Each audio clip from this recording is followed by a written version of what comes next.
নকল করি, কিন্তু আমি করিনি। কিন্তু আমি কি উঠে আসি নাই? উঠে আসছি। তাহলে সুতরাং তোমরা যারা নকলের চিন্তা করবা তাদের জন্য সিসি ক্যামেরা ভয়, যারা নকল করবা না তাদের জন্য তো ভয় নাই। তা আমরা নকল করব কেন?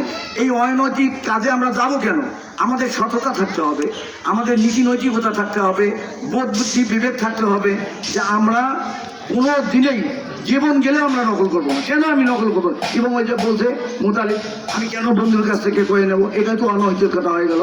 তোমাদের এই যদি আমি মনে করি, আমি যতটুকু আমার বুঝে আসে, তোমরা যদি নকল করো, তোমরা যদি অন্য বন্ধুর পরামর্শ নিয়ে কাজ করো, হয়তো পাপের হলো মাত্রা কম বেশি হতে পারে, কিন্তু পাপ হতে পারে।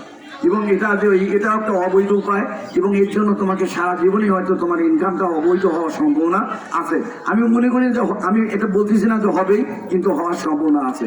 আমাদের নীতি নৈতিকতায় গড়ে উঠতে হবে, সততায় গড়ে উঠতে হবে। আমাদের বুঝতে হবে এই দেশটা আমার, এই দেশটাকে আমার গড়ে তুলতে হবে। এই জন্য প্রথম আমাকে বদলাইতে হবে।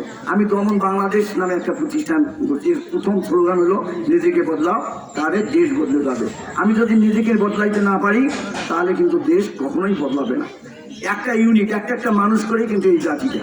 সুতরাং আমাদের নিজেকে বদলাইতে হবে। তোমরা ভবিষ্যৎ এই বাংলাদেশে, তোমরা ভবিষ্যৎ নাগরিক। সেই নাগরিকটা হতে হবে কি নাগরিক? সুনাগরিক। সুনাগরিক হতে গেলে তোমাদের কি করতে হবে? প্রথমেই লেখাপড়া শিখতে হবে, এর জন্য কঠোর পরিশ্রম করতে হবে। আজকে তোমরা এখান থেকে যাবা, যে পরীক্ষা দিবা, এইচএসসি পাস করবা, আমি আশা করি তোমাদের সফলতা আসবে, তোমরা সবাই জিপিএ 5 পাবা, আমি আশা করি। কিন্তু তারপর পরবর্তীতে তোমরা বাইরে চলে যাবা, বাইরে চলে যেয়ে তোমরা লেখাপড়া করে মানুষ হবা।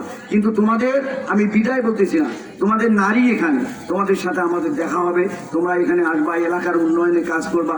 যখন যে পোস্টেই যাও, সেই পোস্টেই থেকেই তোমরা এখানে ফিরে আসবে। আমি মনে করি এখান থেকে তোমরা যারা বসে আসো, তারা এই বাংলাদেশের কেউ না কেউ হয়তো প্রধানমন্ত্রী হবে, তোমাদের কেউ মন্ত্রী হবে, এমপি হবে, বাংলাদেশ যে বিশ্ববিদ্যালয়গুলো আছে, ঢাকা বিশ্ববিদ্যালয় অংশ অন্য বিশ্ববিদ্যালয় আছে, তাদের ভিজি হবে কেউ হবে বড় বড় বিজ্ঞানী, কেউ হবে বড় বড় কর্মকর্তা। তোমাদের কিন্তু এই যে নীতি নৈতিকতার মধ্যে থাকতে হবে, তোমাদের সদাচরণ করতে হবে, তোমাদের